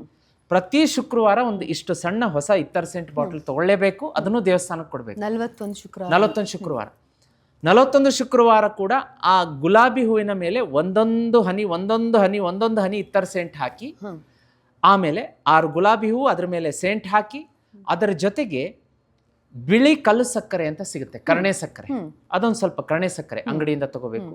ಅದರ ಜೊತೆಗೆ ಒಂದು ಸೆಂಟೆಡ್ ಅಗರಬತ್ತಿ ತಗೋಬೇಕು, ಘಮ್ ಅಂತ ಸುವಾಸನೆ ಬರುತ್ತೆ. ನೀವು ಬೇಕು ಅಂತ ಶಾಪ್ ಅಲ್ಲಿ ಏನ್ ಕೇಳಬೇಕು ಅಂದ್ರೆ, ಇದಕ್ಕಿಂತ ಜಾಸ್ತಿ ಕಾಸ್ಟ್ಲಿ ಅಗರಬತ್ತಿ ಇಲ್ವಾ ಅಂತ ಕೇಳ್ಬೇಕು. ಯಾವ್ದು ಟಾಪ್ 1 ಇರುತ್ತೆ ಅದು ಇಲ್ಲ, ಇದಕ್ಕಿಂತ ಯಾವ್ದು ಇಲ್ಲ ಅಂತ ಹೇಳ್ಬೇಕು. ಅಂಥದ್ದನ್ನ ಬೇಕು ಅಂತ ತಗೋಬೇಕು. ತಗೊಂಡು ಅದಾದ ಮೇಲೆ ಅವೆಲ್ಲ ಸಾಮಗ್ರಿಗಳನ್ನ ಮಾತೆ ಮಹಾಲಕ್ಷ್ಮಿ ಪಾದಕ್ಕೆ ದೇವಸ್ಥಾನದಲ್ಲಿ ಸಮರ್ಪಣೆ ಮಾಡಿಸಿ, 41 ವಾರ ಇದೇ ತರ ನಾನು ಸಮರ್ಪಣೆ ಮಾಡ್ತೀನಿ, ನನಗೆ 41 ವಾರ ಆಗೋಷ್ಟ್ರಲ್ಲೇ ನನ್ನ ಇಚ್ಛಿತ ಕೆಲಸ ಆಗ್ಲಿ ಅಂತ ಹೇಳಿ ಯಾರು ಹರಕೆ ಕಟ್ಕೋತಾರೆ, ಇದನ್ನ ಮಾಡ್ತಾರೆ, 41 ವಾರದೊಳಗಡೆ ಅವ್ರಿಗೆ ಕೆಲಸ ಸಿದ್ಸುತ್ತೆ. ಓಕೆ, ಈ ಕ್ರಮವನ್ನು ಅವ್ರು ಮಾಡಿ ನೋಡಿ. ಒಂದು ಬೆಸ್ಟ್ ರೆಮಿಡಿ ಕೊಟ್ಟಿದ್ದೀನಿ. ಗುರುಜಿ, 4 ಸಂಪತ್ ಶುಕ್ರವಾರನ ಹೇಗೆ ಉಪಯುಕ್ತವಾಗಿ ನಾವು ಉಪಯೋಗಿಸ್ಕೋಬೇಕು ಅನ್ನೋದನ್ನು ಹೇಳ್ಕೊಟ್ರಿ. ಎಷ್ಟೊಂದು ಜನಕ್ಕೆ ಏನೇನು ಮಾಡಬೇಕು ಅಂತ ಗೊತ್ತಿರಲ್ಲ, ಅದನ್ನು ಹೇಳ್ಕೊಟ್ರಿ. ಶ್ರೀಚಕ್ರದೊಟ್ಟಿಗೆ ಸಿಂಪಲ್ ಆಗಿ ನಾವು ಹೇಗೆ ದೇವಿನ ಒಲಿಸ್ಕೋಬೇಕು ಅನ್ನೋದನ್ನು ಹೇಳ್ಕೊಟ್ಟಿದ್ದೀರಾ. ತಮಗೆ ಧನ್ಯವಾದ. ತುಂಬ ಸಂತೋಷ ಆಗ್ತಾ ಇದೆ. ಯಾಕೆಂತಂದರೆ ಮೊದಲನೆಯ ಸಂಪತ್ ಶುಕ್ರವಾರ, ಎರಡನೇದು ವರಮಹಾಲಕ್ಷ್ಮಿ, ತದನಂತರ 3 ಮತ್ತು 4 ಸಂಪತ್ ಶುಕ್ರವಾರಗಳನ್ನು ಮಾತೆ ಮಹಾಲಕ್ಷ್ಮಿಯ ಸಾನ್ನಿಧ್ಯದಲ್ಲಿ ಮತ್ತು ಶ್ರೀಚಕ್ರದ ಒಂದು ಪವರ್ಫುಲ್ ವೈಬ್ರೇಷನ್ ಎನರ್ಜಿ ಇರುವಂತಹ ಪ್ರಾಣ ಪ್ರತಿಷ್ಠಾಪನೆ ಸ್ಥಳದಲ್ಲಿ ಕೂತ್ಕೊಂಡು ಮಾಡಿದ್ವಲ್ಲ, ನಮಗೆ ಮೈ ರೋಮಾಂಚನ ಆಗುತ್ತೆ, ಮೈ ಜುಮ್ ಅನ್ನತ್ತೆ, ಅಷ್ಟು ವೈಬ್ರೇಷನ್ ಇದೆ ಈ ಸ್ಥಳದಲ್ಲಿ. ಇದೇ ಸ್ಥಳದಿಂದನೇ ನಮ್ಮ ವೀಕ್ಷಕರಿಗೆ ಶ್ರೀಚಕ್ರ ಯಂತ್ರ ರವಾನೆ ಆಗುತ್ತೆ, ಪ್ರಾಣ ಪ್ರತಿಷ್ಠಾಪನೆ ಆಗುತ್ತೆ. ಈಗಲೂ ಕೂಡ ಅವಕಾಶ ಇದೆ ಅವರಿಗೆ. ಯಾಕೆಂದರೆ ಸಂಪತ್ ಶುಕ್ರವಾರ ಪಾಪ ಯಾರು ನೋಡಿಲ್ಲ, ಲಾಸ್ಟಿಗೆ ನೋಡ್ತಾ ಇದ್ದಾರೆ, ಸಂಚಿಕೆಯನ್ನು ಬುಕ್ ಮಾಡಿಸ್ಕೊಳ್ಳಿ. ಯಾಕೆಂದರೆ ಹಬ್ಬಗಳ ಸಾಲು ಶುರುವಾಗ್ಬಿಟ್ಟಿದೆ. ಆ ಒಂದು ವಿಶೇಷ ವೈಬ್ರೇಷನನ್ನು ಮನೆಗೆ ಕರೆಸ್ಕೊಳ್ಳಿ, ಅದೃಷ್ಟ ಲಕ್ಷ್ಮಿಯನ್ನು ಮನೆಗೆ ಕರೆಸ್ಕೊಂಡು ಸ್ಥಿರಲಕ್ಷ್ಮಿ ಮಾಡ್ಕೊಳ್ಳಿ ಅಂತ ಹೇಳ್ತಾ, ಈ 4 ಸಂಚಿಕೆಗಳಲ್ಲಿ ಏನು ರೆಮಿಡಿ ಮಾಡ್ಕೊಂಡ್ರಿ, ಇಷ್ಟು ಪ್ರೀತಿ ವಿಶ್ವಾಸಗಳನ್ನು ಕೊಟ್ರಿ, ಮತ್ತು ಹಬ್ಬಗಳ ಸಾಲು ಈ ಒಂದು ನಮಗೆ ಏನು ರಕ್ಷಾಬಂಧನ ಅಂತ ಏನು ಹೇಳ್ತೀವಿ, ಅದೇ ರೀತಿ ಕೃಷ್ಣ ಜನ್ಮಾಷ್ಟಮಿ, ಗಣೇಶ ಚತುರ್ಥಿ, ದಸರಾ, ದೀಪಾವಳಿ, ನೋಡಿ ತುಳಸಿ ವಿವಾಹದವರೆಗೂ ಹಬ್ಬಗಳ ಸರಮಾನ ಎಲ್ಲ ಸಂಚಿಕೆಗಳಲ್ಲಿ ನೀವು ಬರೋಣ. ವೀಕ್ಷಕರಿಗೆ ಸಾಕಷ್ಟು ಒಂದು ರೆಮಿಡಿಗಳ ಸರಮಾಲೆಯನ್ನೇ ಕೊಡೋಣ. ಎಲ್ಲರ ಬಾಳಿನಲ್ಲಿ ಬೆಳಕಾಗ್ಲಿ ಅಂತ ಹೇಳಿ ಆಶಿಸ್ತಾ, ಓಂ ನಮೋ ಭಗವತೆ ವಾಸುದೇವಾಯ, ಓಂ ಶ್ರೀಂ ಮಹಾಲಕ್ಷ್ಮಿಯೈ ನಮಃ. ವೀಕ್ಷಕರೇ, ಇದಾಗಿತ್ತು ಇವತ್ತಿನ ವಿಶೇಷ ಕಾರ್ಯಕ್ರಮ. ಇಲ್ಲಿಗೆ ಮುಗಿದಿಲ್ಲ, ಯಾಕಂದರೆ ಇನ್ನೇನು ಹಬ್ಬದ ಸರಾವಳಿಗಳು ನಡೀತಾನೆ ಇದೆ, ಒಂದಾದ್ಮೇಲೆ ಒಂದು. ಎಲ್ಲ ಹಬ್ಬದ ಬಗ್ಗೆ ಇನ್ಫಾರ್ಮೇಷನನ್ನು ನಾವು ನಿಮಗೆ ಕೊಡ್ತಾನೆ ಇರ್ತೀವಿ. ಹೇಗೆ ಆಚರಿಸ್ಕೋಬೇಕು, ಹೇಗೆ ಸರಿಯಾಗಿ ಆ ದಿನವನ್ನು ನಾವು ಉಪಯೋಗಿಸ್ಕೋಬೇಕು ಅನ್ನೋದನ್ನು ಗುರುಜಿ ತಮಗೆ ತಿಳಿಸ್ಕೊಡ್ತಾನೆ ಇರ್ತಾರೆ. ನಿಮಗೆ ಜೀತ್ ಪಾಡ್ಕಾಸ್ಟನ್ನು ಇಷ್ಟ ಆಗಿದೆ ಅಲ್ವಾ? ಹಾಗಾದರೆ ಲೈಕ್ ಮಾಡಿ, ಶೇರ್ ಮಾಡಿ, ಸಬ್ಸ್ಕ್ರೈಬ್ ಮಾಡಿ, ನಿಮ್ಮ ಗೊತ್ತಿರೋರ್ಗೂ ಹೇಳಿ, ಇದನ್ನು ಉಪಯೋಗವನ್ನು ಅವರು ತೆಗೆದುಕೊಳ್ಳಿ ಅಂತ ಹೇಳ್ತಾ, ಜೀತ್ ಮೀಡಿಯಾ ಎಂದೆಂದಿಗೂ ನಾವು ನಿಮ್ಮೊಂದಿಗೆ. ಧನ್ಯವಾದ.